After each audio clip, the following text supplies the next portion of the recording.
Hey everybody, welcome back once again to the RetroGameFix.com Retro Jones podcast number 115. This is your host, Mitch. And this is Mike.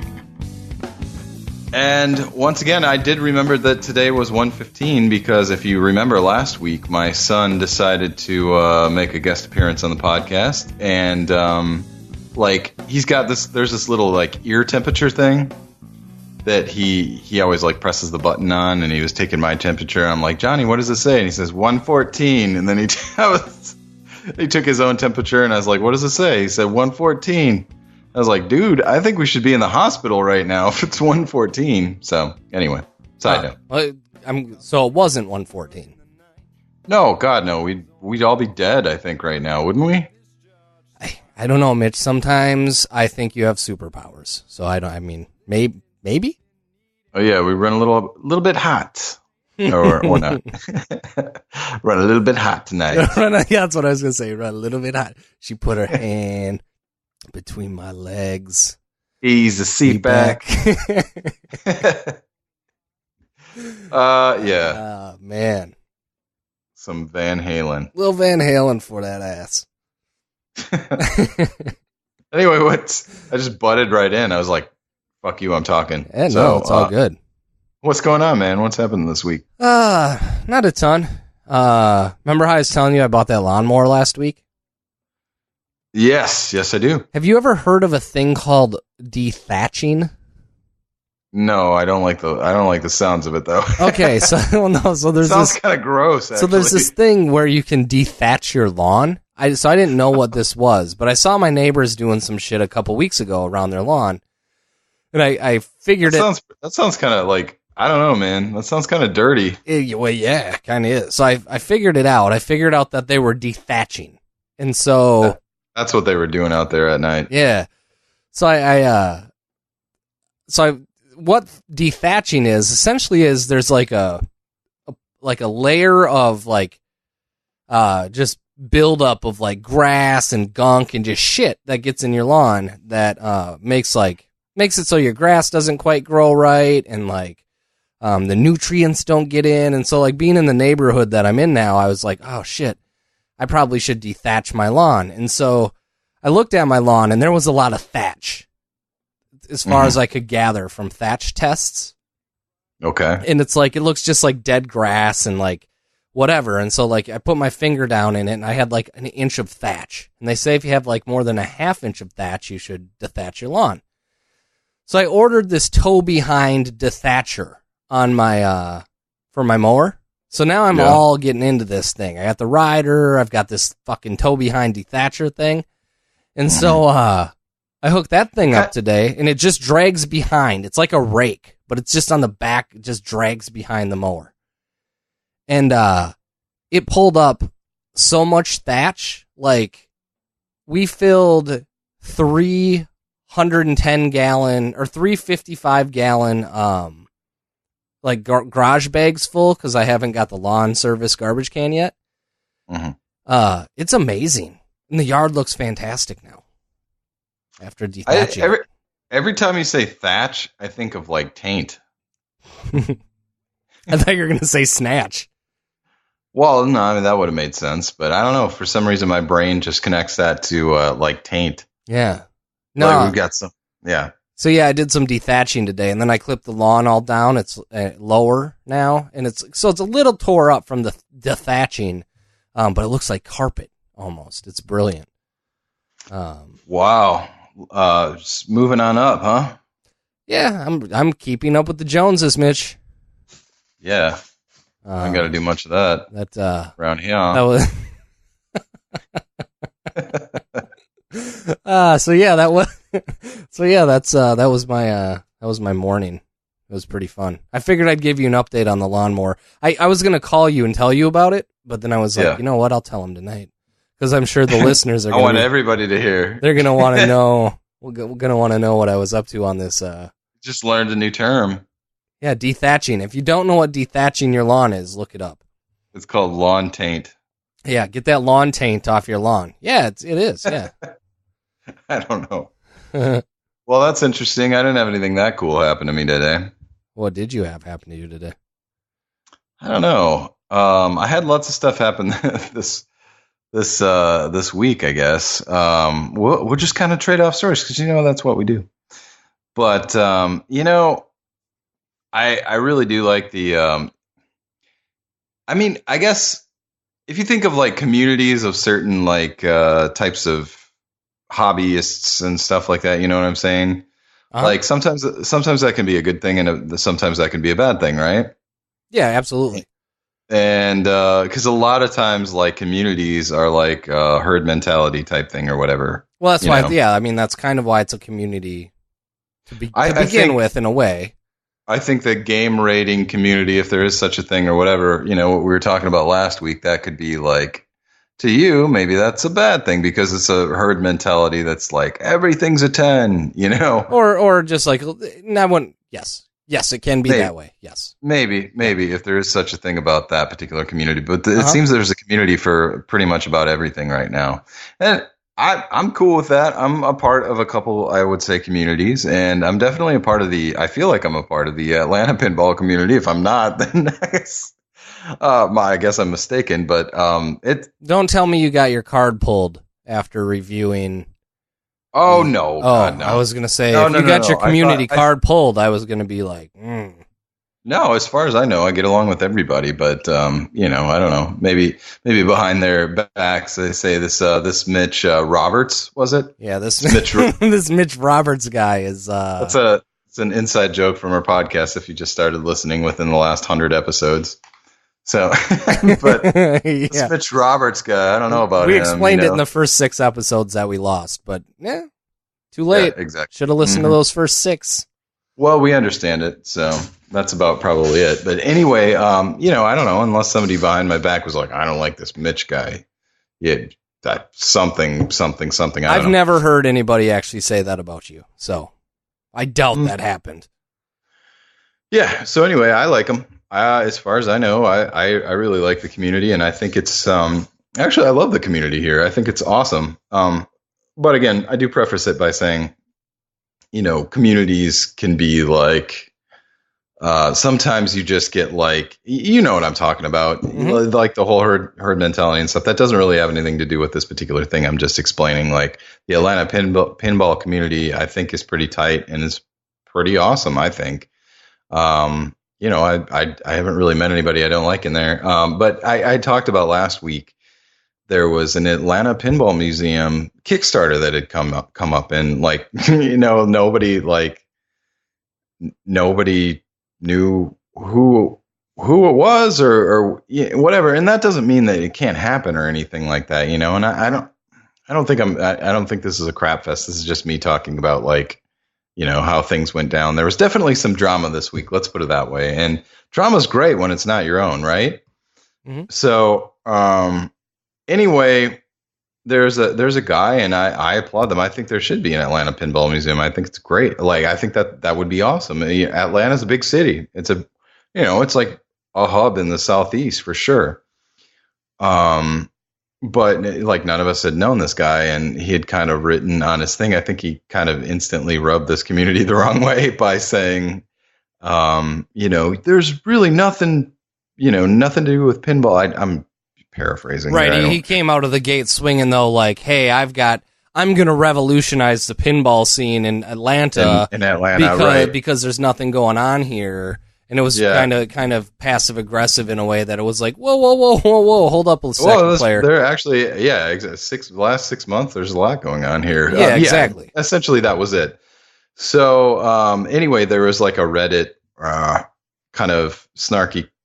Somebody had said basically a snarky comment like, how in the world, $250,000 is what he was looking for. How in the world do you think you're going to make this work on $250,000? And he'd kind of come back with a snarky response like, they further rubbed, I guess, the community the wrong way by saying, like, I've done all this research and blah, blah, blah. And like, the pinball community in Atlanta is so far underground, nobody can find them. And I couldn't find anything online about them or anything like that. And it's like, essentially it was this thing where it's like, dude, if you type in like pinball and you live in Atlanta, the first thing that comes up on the top of everything is Portal Pinball. God, you might even be looking for like ham sandwich recipe or something, and Portal Pinball might come up at the top of your thing. Like, I swear to you, I'm like, everything I look up, it's always like at the top of the thing. So I'm like, it's very easy to find the pinball community in this, I guess, in the city. But the thing was, like, I guess my thoughts on this, and you can jump in at any time if you want to as well. But he had said, I researched this and I researched that, and he basically had said, like, he's going to start buying pinballs. He's got, like, all these places to buy pinballs from outside of the state and stuff. And it's like, yeah, that's great. But, like, essentially, it's like you don't have any pinball machines right now and you want to start a pinball museum.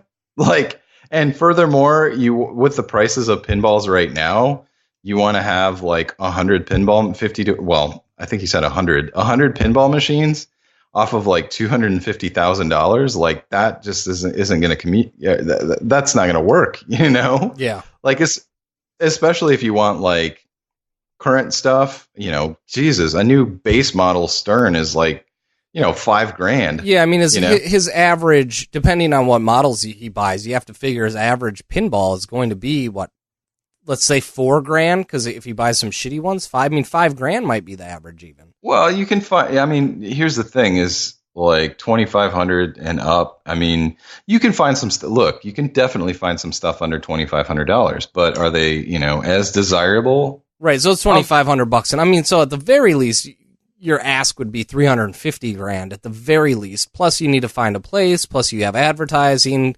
yada yada yada, employees, etc. Like $250,000. Well, yeah. You don't even have the place locked down yet. Like I don't know. It's just kind of one of those things where it's like, I feel like it's kind of like I wish him luck, because I think it'd be awesome. I just think he kind of just started off in the wrong foot and kind of dug himself a hole, because the pinball community, there's hundreds of people in Atlanta that are all part of this community, and that's who would have funded his Kickstarter. Like, if he would have just, I feel like, I don't know, you know what I'm saying? I don't even know if it even bears. Well, yeah, I mean, but like the last thing, even worth talking about. Well, no, it is. I mean, because here's the thing, and I see it all the time with here, and we've talked about this before, but as far as podcasts go, right? Everybody comes out, and whether you're a podcast or a YouTuber, you come out and you ask. Whoops! I just dropped a thing I was playing. It sounded like a cash register. Nah, it was an IKEA wrench. I was doing some shelves. Anyway, you're asking the community that you're providing content for money, right? And so those are the people that are gonna come, right? Those are the people that are gonna pay for the thing. So like the last thing you want to do is come out swinging passive aggressively or aggressively, maybe in this instance, against the community that is going to fund the museum that you're trying to do. I mean, that would be like us coming out and saying, you know what? The internet has retro gaming all wrong. All these retro gaming podcasts are shit. We're going to do it right. Because people don't know, you know what I'm saying? And like, it'd be like, everyone would be like, well, who do these jackasses think they are? Like, you can't do that. Well, right. Well, and to say like all this extensive research and stuff, you miss like the like step one, engaging the community, become a part of the community. Yeah, yeah, exactly. Or just start, spitball and try to involve the community. You know what I'm saying? I'm saying like, but he probably should have did that before he even started the damn Kickstarter. That's what I'm saying. That's like step one. You miss step one. You're walking down the steps and you miss the first step. It seems like he had like an idea on a Sunday afternoon. He was having a few cocktails and he was like, you know what?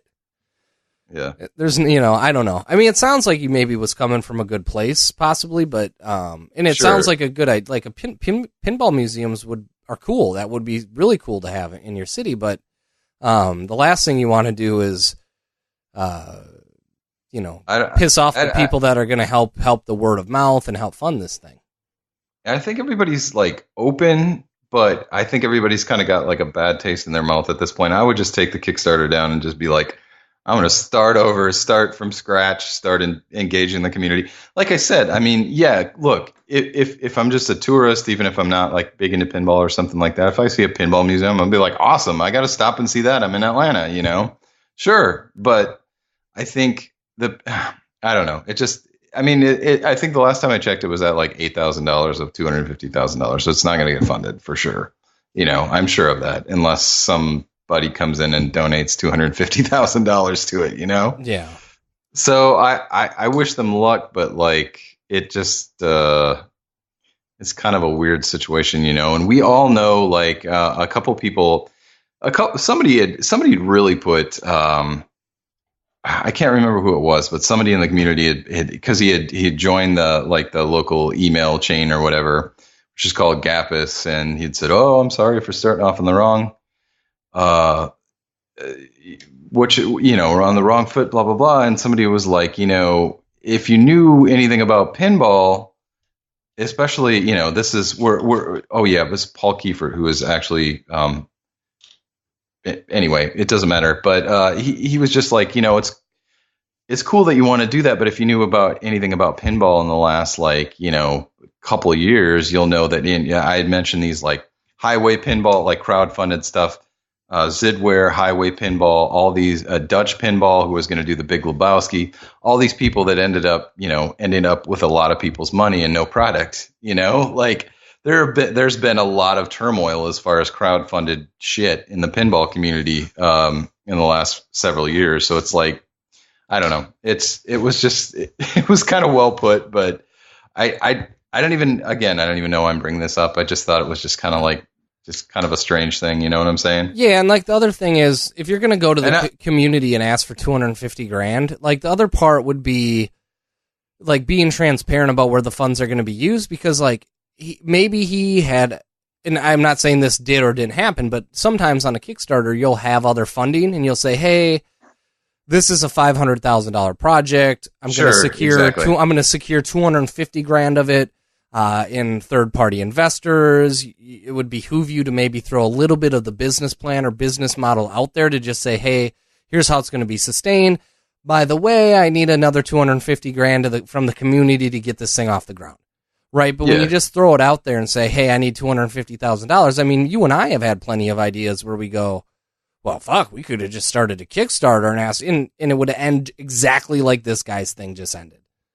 Well, it hasn't ended yet. There's still like a month and a half left on it, but it's at $8,000 right now. And right. Generally with Kickstarters, there's excitement at the beginning and at the end, and we're not even in the same. And then that's the type of thing that I just don't think would be funded anyway. I mean, from like a business level standpoint of like, hey, I want to franchise a White Castle. Literally, I really would love to franchise a White Castle. But nobody's going to give me the money to franchise a White Castle. Like, it's not the same thing, but you know what I'm saying? Like, well, it's your business. If you're going to start a business that you want to make money, I mean, was the goal to make money on it or just open this thing up?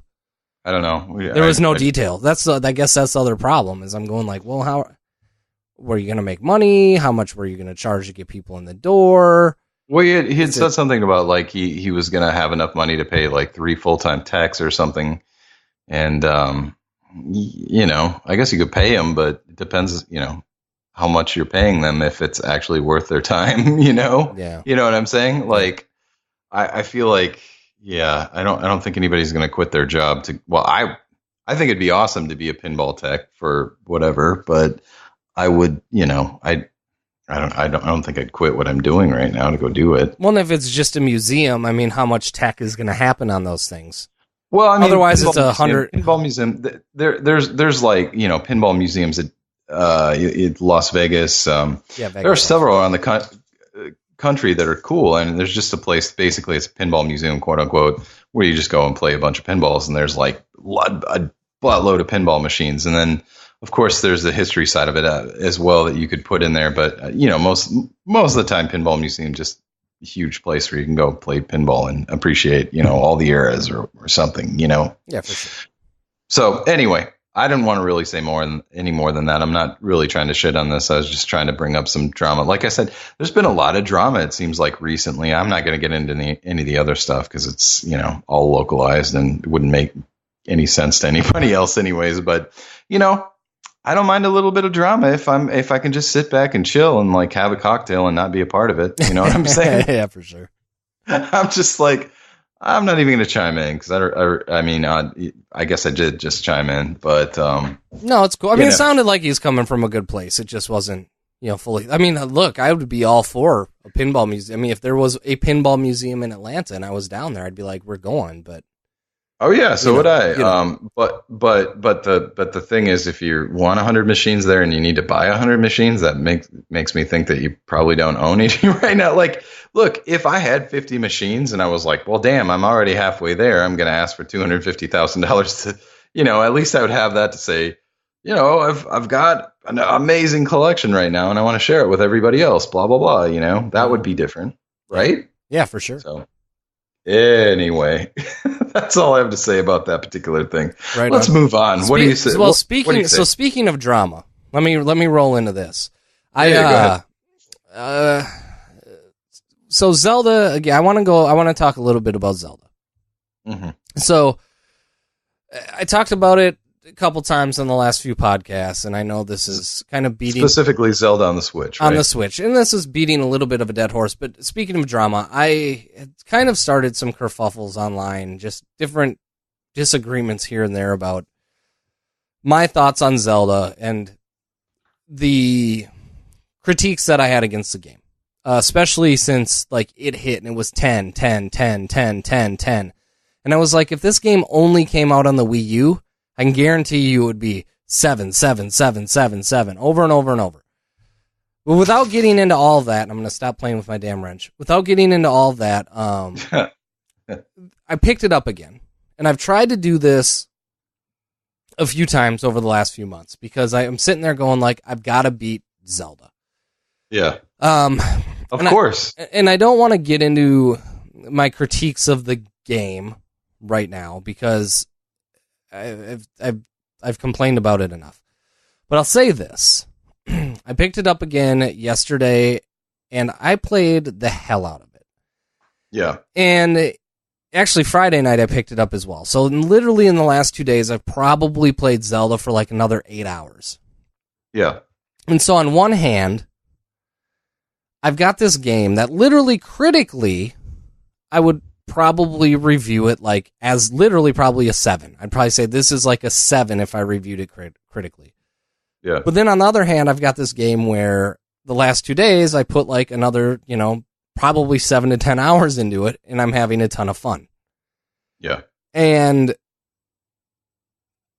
I left off at a boss called Thunderblight Ganon, and the boss fight in and of itself isn't really crazy, and you haven't played it, but it's a lot like Zelda in the past, where when you get into a certain dungeon, you need certain tools to get the job done, right? So on this one, sure, there's not really dungeons per se, but there's 4 kind of major bosses, and you have kind of a puzzle area, and then you get to the boss. And within the boss, there is gear. You can probably beat each boss without some of the gear, which makes it kind of different from other Zelda games. But if you have the gear, it makes it a hell of a lot easier. And so the last couple nights, I just spent some time just getting the gear, running through different quests, getting to Thunderblight Ganon, playing him a little bit, figuring out his tendencies, figuring out what works, what didn't, the patterns. Realized I actually should have went and got a different piece of gear, went and got that gear and came back and beat him. And it was super rewarding. And once I got through that, I put the game down, and that little section of me doing all that stuff took Friday and Saturday. And I just was this is a ton of fun. And there are little things, again, I don't want to get into my criticisms. I kind of want to keep this on the positive side, but to me, seriously, still, it doesn't really feel like a Zelda game. Mm-hmm. But it has enough Zelda in it, the things that I just mentioned, that was amazing. And I was that was amazing. That was awesome. But then there's other parts of the game where there's just grinding and things breaking and the controls not working correctly, just enough to make me go, why am I still playing this? Yeah. But then the amazing parts happen, and I'm oh my God, this is the greatest game I've ever played. And for me, that's why it's not like this Masterpiece 10 for me personally, but man, I picked up Zelda and I've just been having a ton of fun with it again. And part of me was like, I don't know what it was or where I was in gaming, where I was like, I'm going to pick up Zelda again and really give it a go. But I got back into it and I was like, yeah, this is a really, really good game. But I just wish you had it and played it, because I want to know what you would think of it.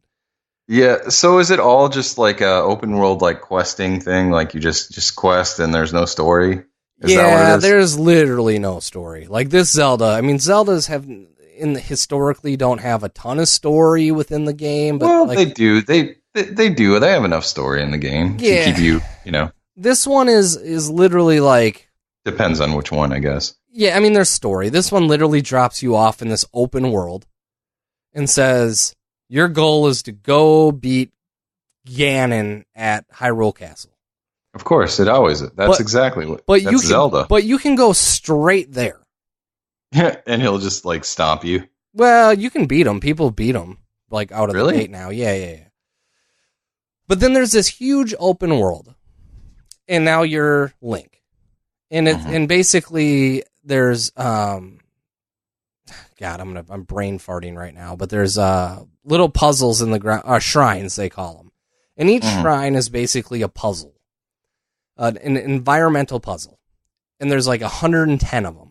And when you go down into the shrine and you beat the little puzzle, you get an orb, and every 4 orbs you can go to like a spirit like god, level up or something, and then you can go level up, and you can pick, I want to put it in stamina or I want another heart container. Sure. And then you can get another heart. But essentially what it feels like is there's this huge overworld with a bunch of enemies. But fighting those enemies doesn't really do shit. Like, there's no really even point to them being there. You don't get any, like, experience points or anything like that? No, you get, like, weapons and shields and shit. But the weapons and shields and everything always break. And then you need to go fight more enemies to get, like, it's to the point where, like, I got the weapons I want, and I don't even want to fight enemies. Like, I just keep the weapons until I get to one of the bosses. Right, because they're just going to break anyways. Because then they're just going to break on you. And it's like, well, that's... It's redundant. Yeah. Right, and I know there's probably people listening right now going, you're fucking playing it wrong. Like, I'm going to play it however the fuck I want to play it. So, and then, so that's that. So it's like, it feels like this huge overworld, which is beautiful. And then like 110 puzzle quests. And then there's 4 divine beasts, they call them, which are supposed to be 4 dungeons, but they're not really dungeons. You get in, and it's just a series of puzzles, which is kind of like traditional dungeons, but they're a little less dungeony and more puzzly. If I want to, like, you know. Yeah, I can't even wrap my head around that. I get it, though. Yeah, it's still like more environmental puzzles of like, turn this thing on and then water starts flowing, and then find a different way to turn this thing on so the water puts out this flame, and then the flame is out. You know, see where I'm going with total it? Zelda. Yeah. But then there's like not a lot of fighting within it, but they're fine. And then you get to the final boss and you do the boss fight, and then the boss fight gives you like a new power. And then the new power is really great, and yada, yada, yada. But at the end of the day, it all feels like very empty. Like, why the hell am I doing this anyway? I'm supposed to be saving Hyrule. Yada, yada, yada. Zelda has been fighting Ganon for 100 and something years is like the story. But then, like, there's no real story. Like, if you beat the boss is like, I've been trying to beat Ganon forever. Here's a power. But you don't ever really use the fucking power. Like, you don't ever... So it's very weird in that sense. And, like, it just feels like the whole time it's, like, one long grind to, like, collect hearts. So you feel confident enough to go fight Ganon. But oddly enough, I've now got 60 hours into the damn thing. And so, you know... Sorry about that. It is what it is. I mean, it's just, like... So I like it, but it doesn't feel like a Zelda game, because there's no real... There's no linear story to it. You just pick up, like, things here and there that people are like, by the way, this thing happened. And that, I mean, that's kind of like, that's kind of Zelda-y. I don't know. You'd have to play it. It's hard to explain. You could think of it like this, the original Zelda. I mean, how much text was there? They had the story at the beginning, like, many years ago, ... And then what did the guy say when he gives you the sword? Just something like one sentence or whatever. I mean, that's all the story you got in the first one. It's one of the greatest games of all time. It is, and that's what devil's advocate. That's what they said they were going for. But it's also 2018, and any other game that would try to pull that same thing off would get shitted on. Again, it would be, where's the story? Like, again, and I don't want to get into the game review stuff, but again, this is where Nintendo is held to a different standard than other video games. It's dangerous to go alone. Take this. That's it. Right. Like if any other, and that's essentially what this game is. But it reminds, like, if any other game did it, it would be like, what the hell? But I'm not going there. It's a great game. It's well put together. But like, I will say that I will say this though. Zelda has kind of reinvented itself as a franchise several times, and damn, it seems like it always works. This doesn't feel like a reinvention to me, though. This one feels like they took a bunch of elements from other games and didn't do them as well. Mashed them into a game, which cohesively they all go together. Yeah. But, like, again, I don't want to go too deep into it, but like, it took the tower climbing from Far Cry. But everybody hated the tower climbing in Far Cry, but if Zelda does it, that's such an awesome way to open up a map. They're even in the Ocarina of Time, which is one of the greatest games ever. Like, there's still a lot of tedious shit that you got to do, like jumping, like jumping on castles, jump, or platform, fall, platform. Oh yeah, it's infuriating. That's Zelda. Period. No, I know, but I mean, then there's other parts where it's like they have crafting in Zelda now. But, like, everyone's like, again, oh my god, I can mix an apple and hot peppers together, and I have apple hot peppers, and it makes me this potion. And I'm like, well, crafting has been around since, like, 2000, like, good crafting in video games has been around since, like, 2007. And then, like, environmental puzzles. We've seen environmental puzzles done great. And I get it. Zelda, takes these ingredients and does something really nice with them. But I mean, I'm not sitting there saying, oh my god, they revolutionized open world video games. Like, that was always the context of what Zelda was. Oh my god, Nintendo revolutionized open world gaming. And I'm like, well, no, they took elements from a lot of video games and they simplified them like Nintendo does, and they made a really accessible open world game, but I don't think it revolutionizes the open world genre, right? And so it's hard to explain unless you played it. I mean, like, it's one of those games where I can be honest with you, Mitch, I think you'd play it and you'd be like, this is the greatest game I've ever played. It doesn't sound like that though. Like, maybe it's just because I've been hearing your whatever. Like, it doesn't sound like something that would like do it for me right this second. I think you would really like it. I don't like, but I understand. Oh, sorry. Go ahead. I don't know. I was going to say, well, I guess it does have like a point where you have to go to the castle and defeat Ganon, which I'm grateful for. Like, I'm not a big fan of just never ending like questing and where there's no end to it. Because the problem is, I know myself. I'm just like you. I get addicted to stuff, and I can never put it down. And then before I know it, like X amount of years of my life are gone. Well, yeah, to this game. Yeah, and I think you would really like. I mean, I understand where people are coming from that do really like it, and I don't want to discount people that really love the game. But for me, I am now to the point where I'm like, all right, I'm gonna beat this last beast. I'm gonna go beat Ganon. I'm gonna call it a day. Sure. So yeah, I think right now I'm just like a short attention span gamer right now. You know what I'm saying? Yeah. Like I did beat Golden Axe Warrior. I went through that entire thing. I loved it, but that was the last thing I guess had done. But that's nothing compared to something on this level. So like I think nowadays I just have to like I have you understand being a parent, having a job and all that crap. It's like I don't have any time to do anything right now. So So yeah. I mean, when I do, I got to make sure it's the right thing. I feel you. Yeah, no, that's where I'm at. But yeah, I mean, I will give it to the Switch. It does make it easier because I can just kind of go, I'm going to go lay in bed and play it for a couple totally. hours in bed, or, It's like essentially like reading a couple chapters of a book before you go to sleep. That makes sense to me, Yeah, so that's kind of where I've been doing most of the gaming on it. But yeah, I mean, it's been fun, so. Yeah, well, I want to get into a couple stories here. I definitely one, as we were talking through this stuff, I had one in my, I have so many of them, and I've been teasing this for the last couple of weeks as well, that I kind of want to like tell one particular story that I've got from over the past year that I wasn't able to tell on the podcast because we took a break. But and it kind of, this particular one's important because it kind of sets up kind of what I'm doing right now, and it'll, I guess, a couple of other things will make more sense. So let me tell you about a story. Or what was the thing? Oh no, that's a man. That was a man-sized predicament. I'm sorry. Yeah, let me tell you about a story. Anyways. It's A for effort. I've got a man-sized predicament, and it's a big one. Goes like this. Anyways. Yeah, it's not really a man-sized predicament, but I remember exactly which week this was, Mike, and you'll remember exactly which week this was as well. It was the week that Anthony Barr knocked Aaron Rodgers out of his life. Oh yeah, Sunday. I remember that. That exact Sunday is when the story begins.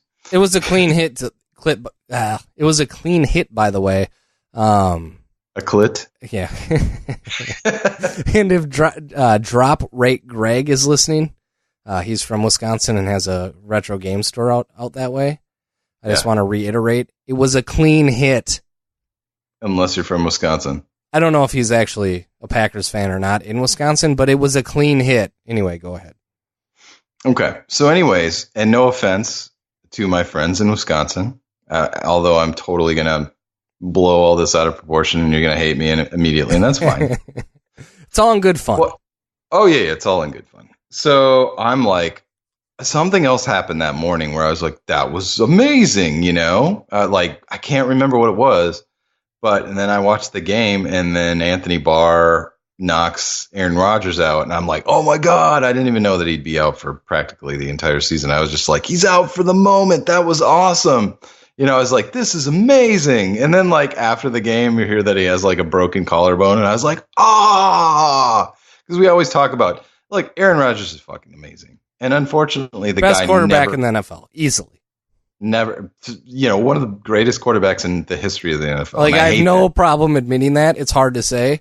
And I hate it. And I'm gonna go out on this. Here's the thing. Everyone always says it's bad for the NFL. You never want to see a good player get hurt, yada, yada, yada. Nah, I don't take the high road many times. I don't take the high road either. Nope. Anyways, I was throwing a party at my house, and it was freaking amazing. So I was on top of the world that day. I'm like, and I was, and me and one of my buddies I talk pinball with all the time. I'm in my head. I'm just thinking of people listening to this, going like, that's just so. Look. Bush League, and I'm like, fucking no.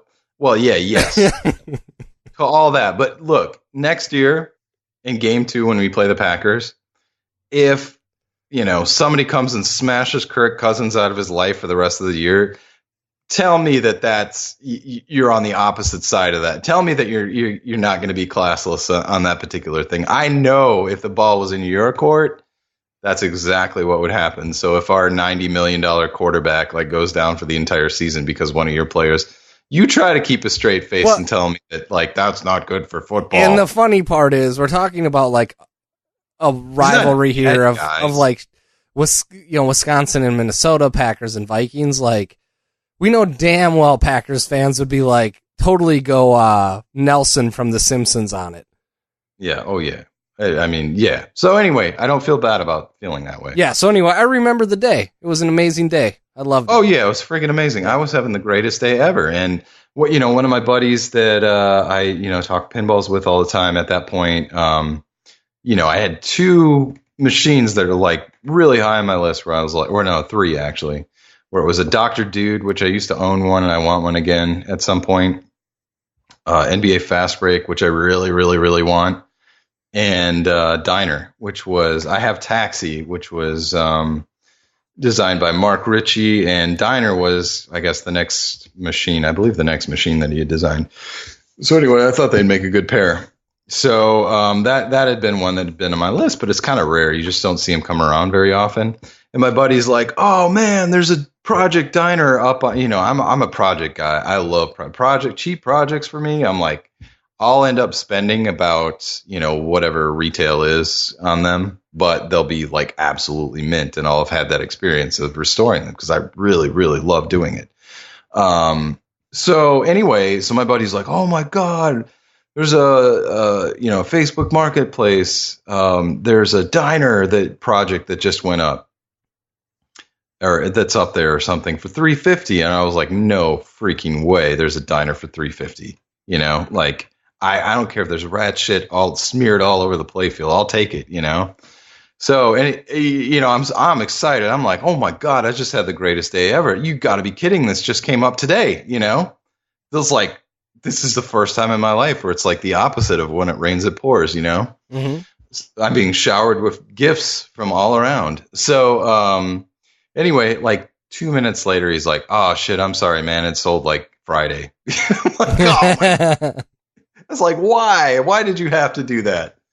So anyway, if nothing else, I'm a go-getter, and I'm like, I'm just like plotting and scheming in my head. It was there. I'm like, how do I get this machine? So, and all my stories are like this, man. I'm like, I don't know. So I'm like thinking for like an hour here. That's just on my mind. I'm like, when like something happens where you're like, God, if I could just go back in time and zig instead of zag, this would have happened, and it just plays over in your mind over and over and over again. So this is what was happening to me. And I was like, how am I going to, I need that. This is for me, like this, shit special is mine, So like, I think, and I'm like, you know what?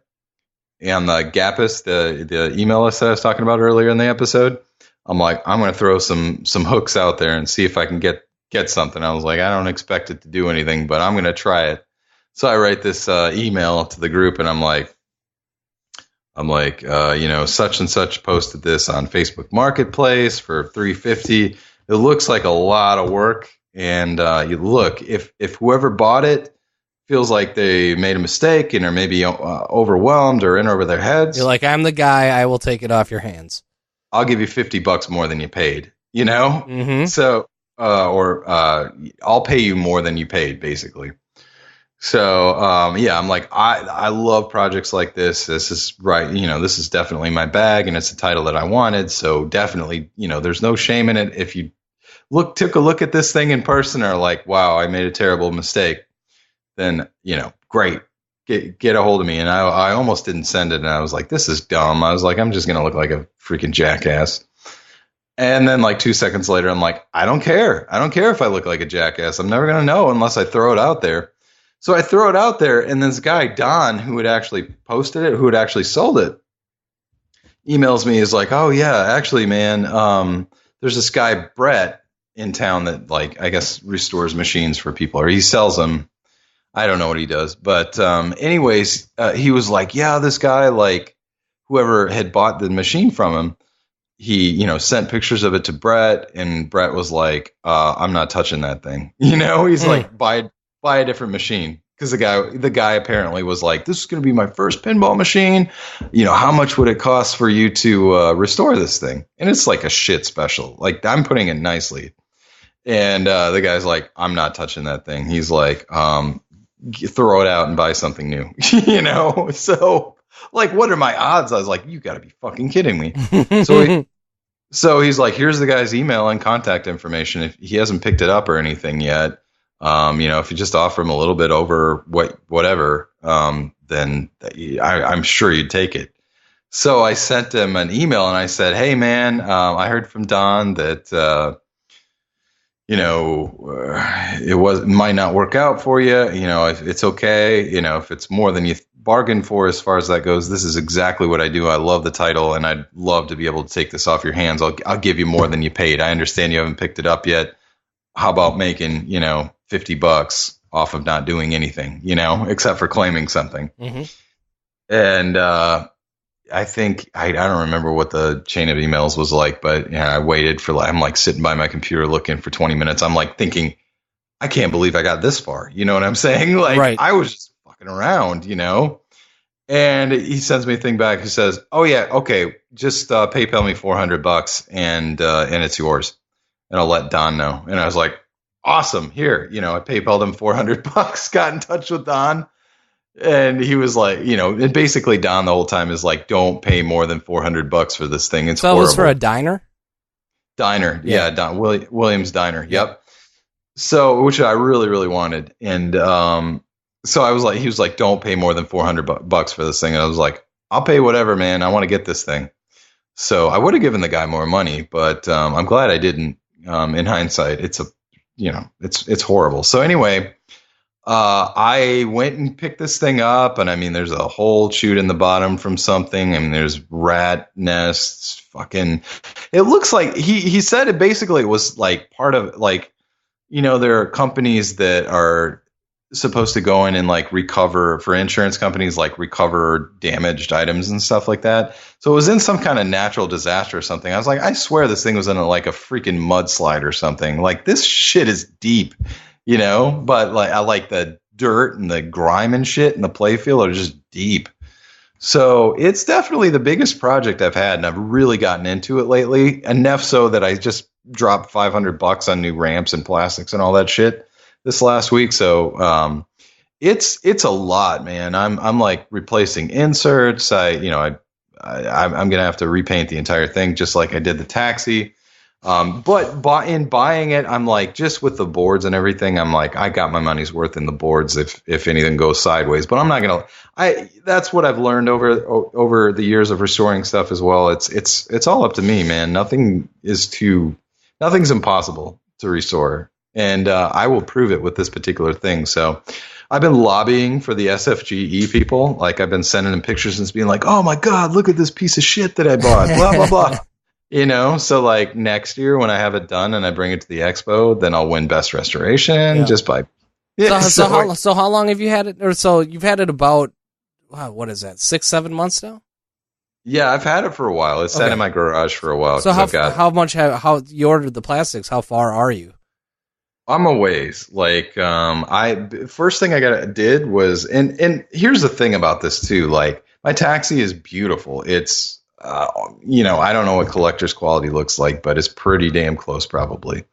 But I want this. There's this company called High End Pins on Pinside that charge like $5,000, $6,000 or something like that to restore these pins, I think. But they're beautiful. They're perfect and like mint when they get done with them. And I'm like, you know what? Everything that I come across here that I'm like, this is just horrible. I'm like, it's the opposite reaction from what I should have, where I'm just like, this is great. This is worse than I thought it was. It's the weirdest thing. So like I've stripped everything off the top and stripped everything off the bottom. I clipped everything on the harness and making connectors for the coils. I've got like a tumbler, essentially like a big barrel one from, I can't remember the Cabela's. So it's just like a big barrel tumbler that I've just I'll put up some pictures and stuff like that. I did take a video. There's a video up on your YouTube of like kind of where I started with this thing, but or not really where I started, but at some point. But right now I'm replacing a bunch of cracked inserts and stuff, and I'm kind of cleaning everything off. I'm trying to get all the dirt and grime and shit up. And then I'm going to send it to my clear coat guy, and he's going to do like a base clear coat for me.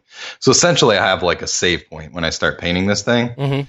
So, if I don't like it, it's water soluble. I'll just wipe it off, but essentially I'm getting the base clear sometime soon, probably within the next week or so. Cause I finally got the rest of my inserts in, but this thing is a lot, man. Do you know, like on Super Nintendos, how they yellow over the years and stuff? Yeah, just like parts of them. Yeah.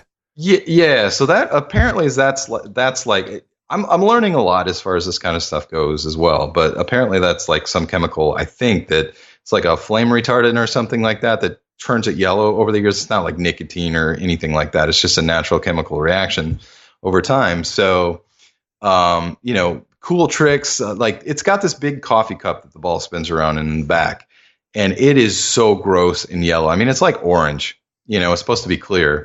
And I found that I found this trick online where if you put hydrogen peroxide, like 3% hydrogen peroxide, put it in put it in there in a bowl or something and throw it out in the sun for a couple of days, it essentially like whitens back up or clears back up.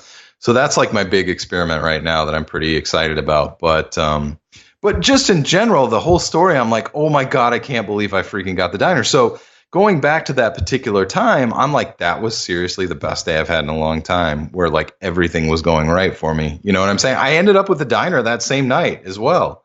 And I can't remember. How did I not hear this story? You did not tell me the story. This is awesome. Like now, yeah, I don't think so. You didn't tell. I didn't. I mean, I think you told me you got one, but I didn't hear the story about how you acquired it. Yeah, I totally. And this is the way. This is kind of the way you just got to do things sometimes, and that's the way I've.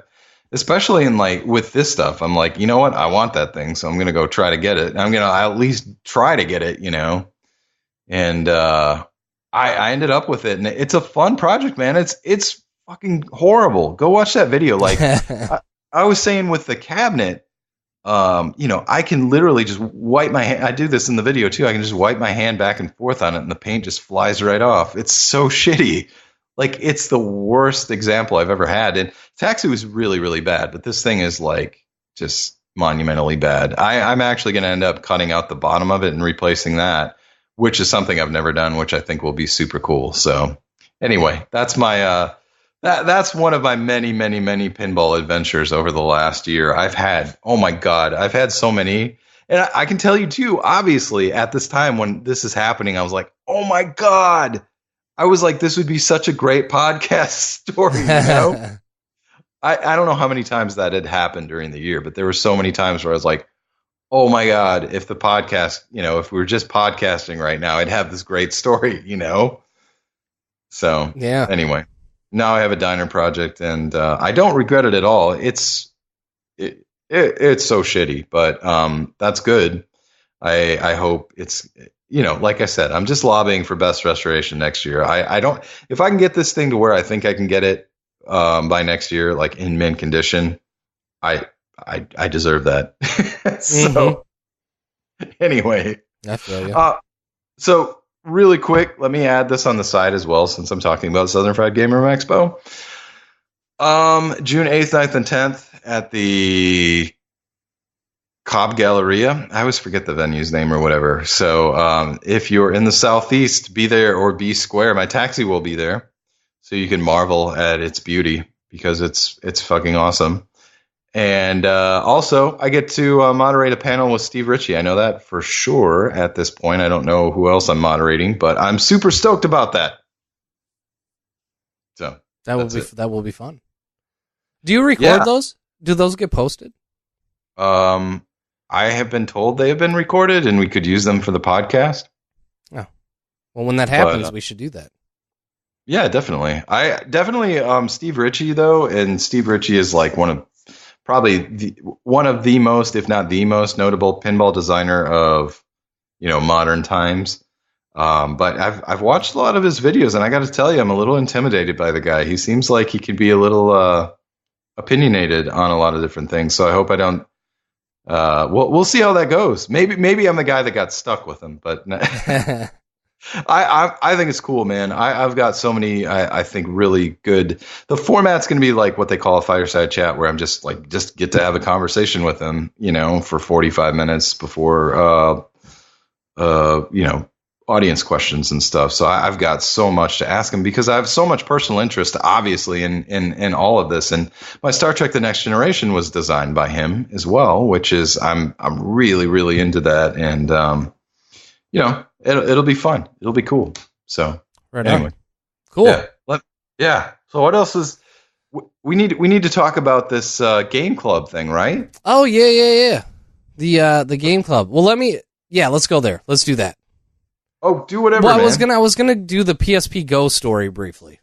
Do it, man. Yeah, we can do the other game club. There, we're alluding to it. So. Yeah, we'll get to that in just a second. So anyway, speaking of like travel stories, it was funny. This one isn't quite as crazy, but a a couple months ago, I wanted to get another PSP Go, and I texted you, and I was like, oh, you should get rid of that one because they're going for crazy prices. And then, like, I was online, and I was like, I don't really need a PSP Go.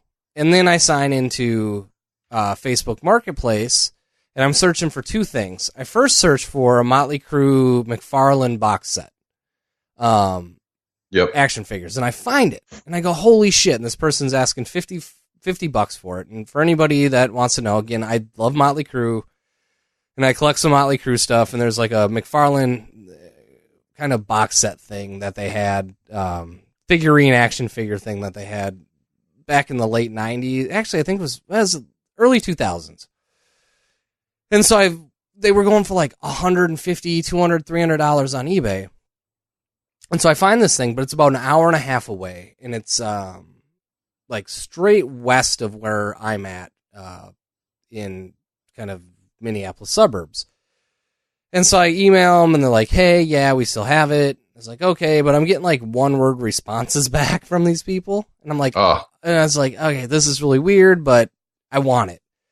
So I finally scheduled a time to go get it. Well, in the meantime, I searched for a PSP Go. And there's one also kind of way out west in, rural Minnesota. So this is like Cletus and Satchel. Is that their names? Yeah, well, we'll get to that. So, Brandy, where are them kids? That's way out there as well, kind of another 20 minutes from this area. And so I was talking to Carrie, and I was like, I kept telling her, because she's like, Mike, you need to stop buying everything that you see. And I kept saying to her, you keep, why do you have to shatter my dreams? I just want this Motley Crue thing. So anyway, we dropped the kid off at my parents' on Sunday morning and say, all right, let's just go get this thing. There's a PSP out that way as well. And we hit the road, and I don't remember the name of the city, but I'm going on Facebook through Facebook Messenger. And I'm like, all right, so where should we meet in this town? And they're like, meet us at Randy's or something like that. It's the only gas station in the city. You can't miss it.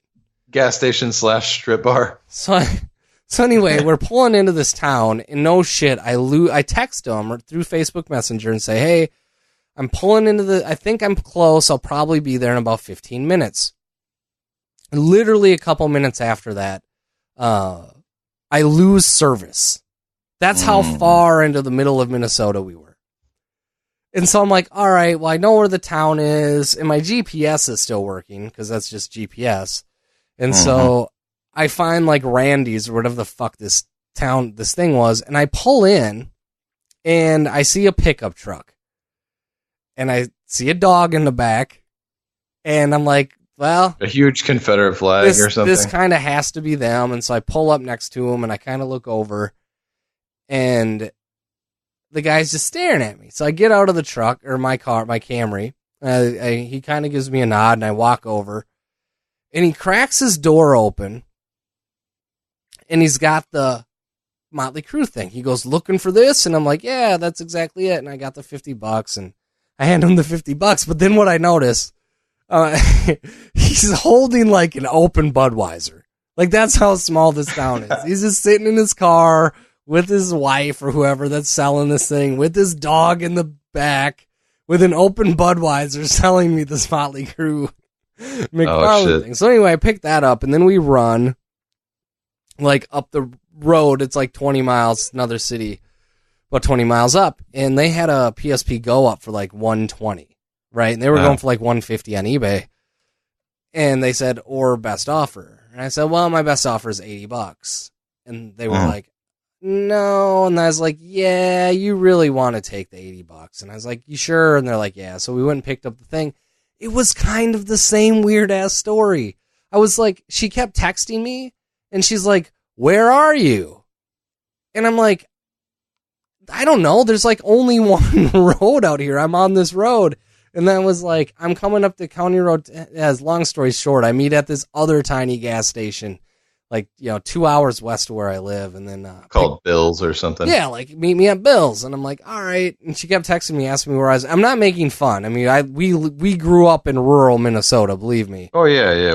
We're total hillbillies. We literally grew up in like rural Minnesota. So we're not making fun, but it was just like this awkward, after seeing the guy with the dog and the open beer and then like hitting up. So long story short, the story was actually around the open beer guy, but then I got a perfect in-box pearl white PSP Go for $80, and modded it and threw some games on there. And man, that's a fun little system. Although you just willed that $80 or whatever for the thing. I guess I didn't catch that. Oh yeah, she was like no, and then I kind of like messaged her back because I was like, but I don't remember what I said. I was like, they're really nice, but you're really far away. But I'm gonna be out that way, and I'm willing to buy it. But I just can't. I'm just not willing to spend more than $80. And like that's all I had to say. And she's like, okay, $80. Okay. Sweet. Awesome, dude. I would have paid the 100 because she came back at 100, and then I was like, well, I'm gonna say 80 again. And yeah, she gave it to me for $80. So dope, dude. That's awesome. And I haven't played it. It just sits on my desk, but it looks amazing. Yeah, I was gonna say I played a little God of War on it, and that's about it. Right on. Well, something that reminds me, those stories or whatever. This reminds me, I had last year at Southern Fried Game Room Expo, and I guess I'm just not really actually actively plugging that, but like, yes, I'll plug it anyways. I had, I guess, John Jacobson from John's Arcade and Ben Heck in a panel last year. And one of John Jacobson, one of the craziest stories, because one of the questions was like, well, what's the craziest story you have as a collector, to John Jacobson? And he had said he had gone to this, there was a Cubert or something that he had bought. And I'll see. I don't know if I can completely remember it very well, but there was like a Cubert or something. And this guy was just kind of weird when he had talked to him, and, he had offered him X amount, and the guy was like super offended and pissed off. But anyways, he ended up going and getting it anyways. And when he's talking to this guy, there's this lady just like sitting on this pillow or something with her hand under the pillow, just kind of with this weird look on her face or something. Oh, man. And he's just like, wait, was she masturbating, or did she have like a gun?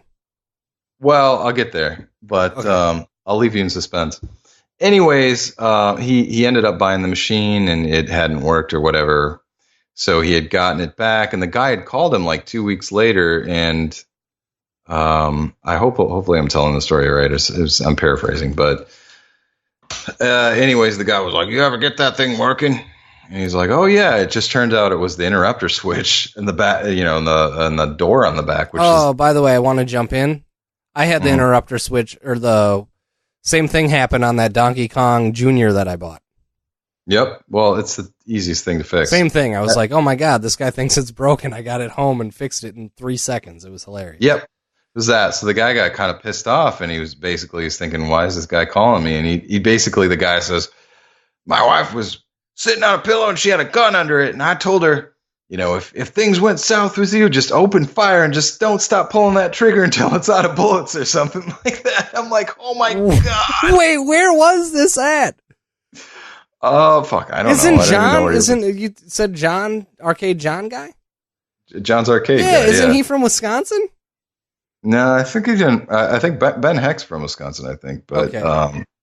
John Jacobson, somewhere in the Northeast or something, I think. But anyways, I'm like, oh my God, I would shit if I heard that. And that was the situation, even if it was like the moment had passed. Oh my God. And it was in the future or something. I'm like, that literally is the craziest story I think I've heard of from collectors, at least. That's insane.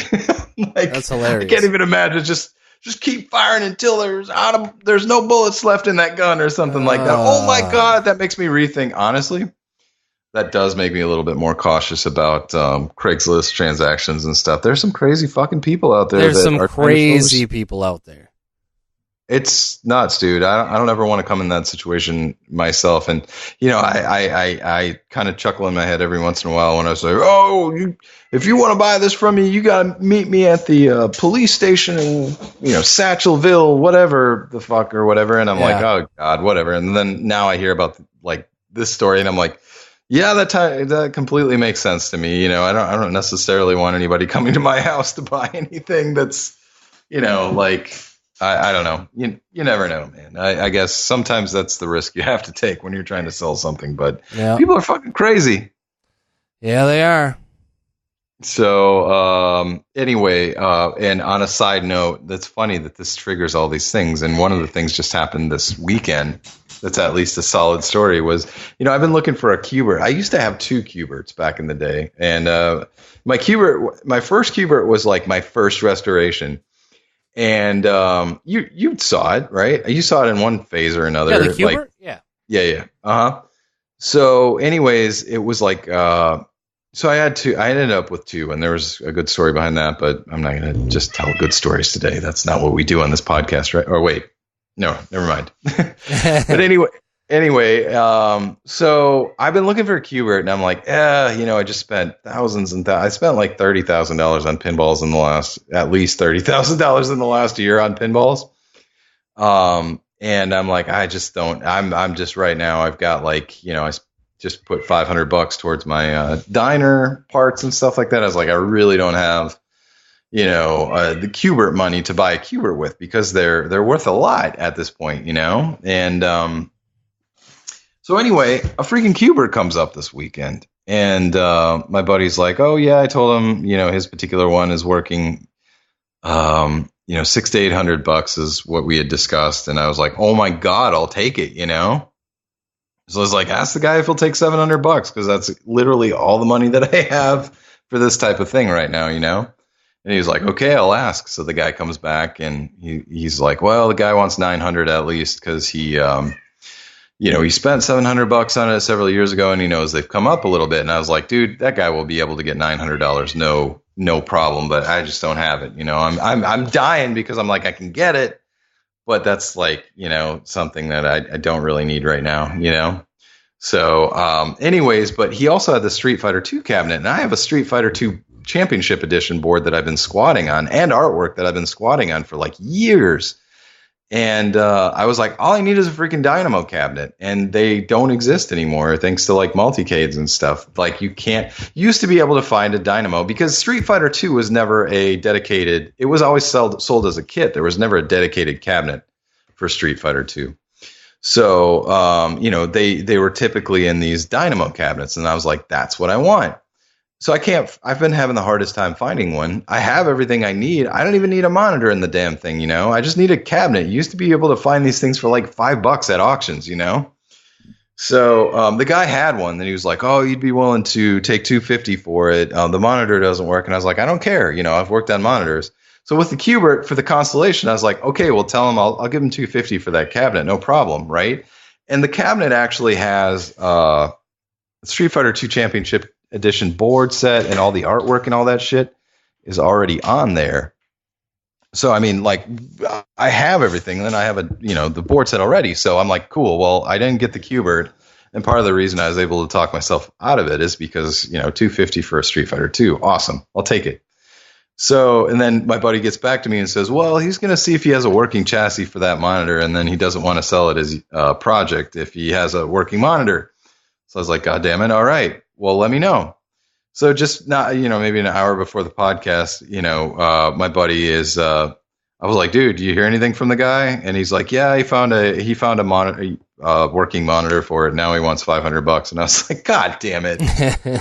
There goes I'm not spending $500 on a fucking Street Fighter II right now. I'm not saying that that's not what they're worth, because I'm sure they are, but like, I just want a damn cabinet, dude. A cabinet that somebody paid $5 for like 5 years ago. Yeah.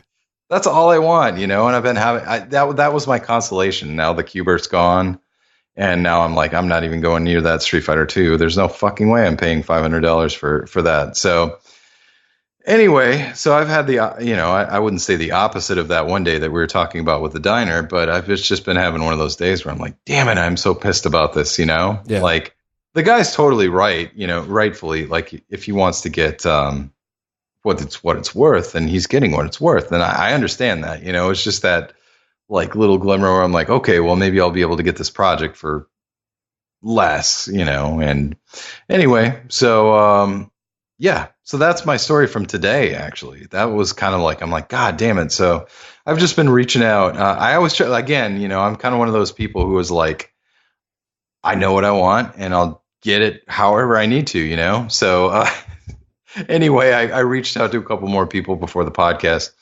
And side note on that, I'm trailing off here, but my championship edition board set, like last time I checked, it was worth like less than $50.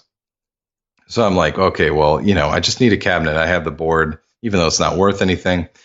Turns out the board set's worth like $170 now, which is fucking crazy. So like, that's cool, I guess.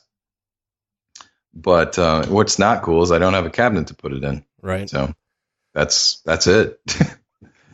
That's my long, extended, sorrowful story from today.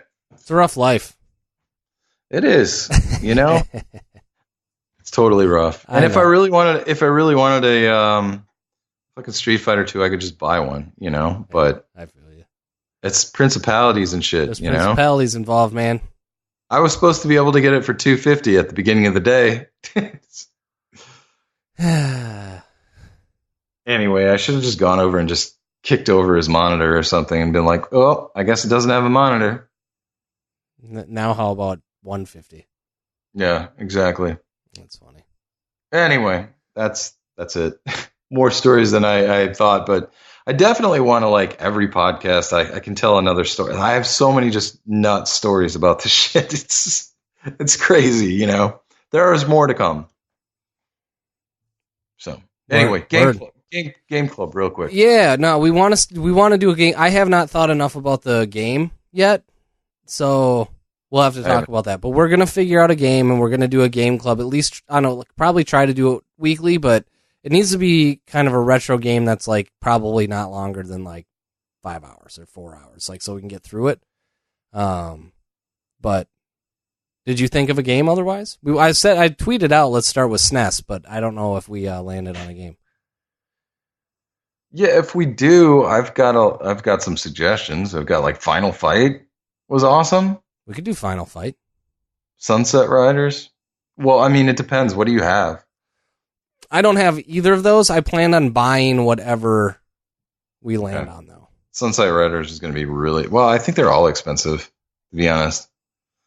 Even, you know, people out there too, you know, I might have to emulate a couple. I don't have Streets of Rage for Genesis. I don't think I'm probably going to buy it, but I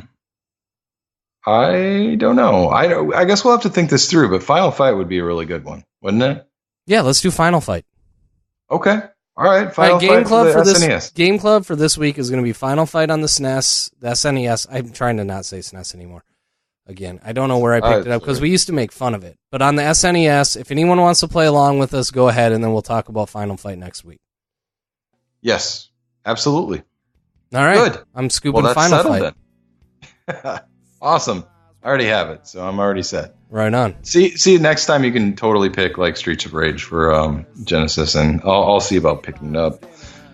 But yeah. Well, yeah, man. Well, I think that's all I had for this. I say that's all, but damn, I kind of rambled on there for a minute. So I don't have anything else. Do you? No, I don't know. I'm good. All right, well, let's play some Final Fight this week, and we'll discuss next week. So I guess for RetroGameFix.com, the Retro Jones podcast number 115, this is your host, Mitch. And this is Mike. And we'll see you next week. See ya.